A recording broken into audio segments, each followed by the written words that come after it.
Matagumpay na naisagawa ang Consumer Awareness Seminar para sa 50 miyembro ng Rural Improvement Club RIC kamakailan sa bayan ng Aliaga, Nueva Ecija. Ito ay sa pamagitan ng DTI Nueva Ecija at Negosyo Center Aliaga sa pakipagtulungan ng Aliaga Municipal Social Welfare and Development Office o MSWD, Aliaga Consumer Affairs Council at Aliaga Public Market. Layunin nitong mamahagi ng mahalagang kaalaman at kasanayan sa mga kalahok upang gumawa ng matalinong pagpili ng mga mamimili, pagyamani ng pagpapalakas ng ekonomiya at pinabuting kabuhayan. Itinampok ng collaborative initiative na ito ang pangako ng DTI sa pagtataguyod ng proteksyon ng consumer at responsableng paggasta at pagkonsumo.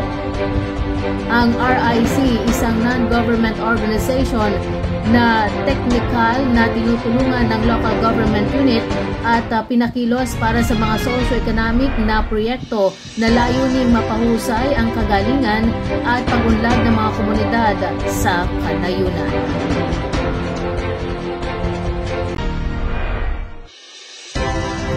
Isinagawa ang final inspection sa local road project sa Barangay Kamanaksakan, San Jose City, Nueva Ecija ng DILG Nueva Ecija LFP team upang masubaybayan ang mga locally funded project o LFP sa lalawigan.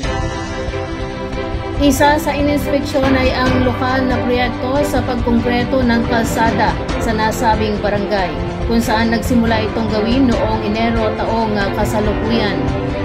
Napondohan ang proyekto sa pamagitan ng Fiscal Year 2024 Local Government Support Fund, Financial Assistance to Local Government Units o LGSF, FALGU sa kabuang haba na 545 na metro. Inaasahang mapapahusay ng proyekto ang koneksyon sa kalapit na lugar, mabilis at maginhawang paglalakbay. Sinamahan at tinulungan naman ng mga local functionaries ng LGU San Jose City ang DILG NELFP team na nagsagawa ng aktibidad upang matiyak na ang proyekto ay naisakatuparan ayon sa mga naaprobahang plano at mga detalye ng ahensya.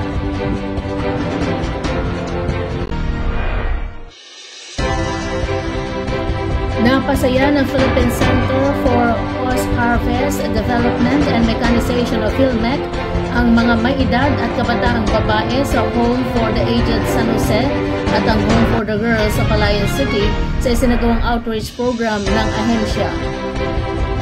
Ito'y sa pamagitan ng Gender and Development o GAD Office nito. Isinagawa ang outreach program na nagdala ng habag at diwa ng komunidad sa dalawang grupo sa lalawigan. Binisita ng ahensya ang Home for the Aged sa San Jose City sa ilalim ng pamamahala ng Tahanang Dabayang Kristiyano at Regional Home for the Girls sa Palayan City na suportado ng Department of Social Welfare and Development. Ang GAD Tindahan for a Cause, isang internal fundraising effort kung saan ang mga empleyado ng PhilMec ay nagbenta ng iba't ibang produkto sa buong pagdiriwang ng buwan ng kababaihan upang may sakatuparan ang nasabing aktibidad.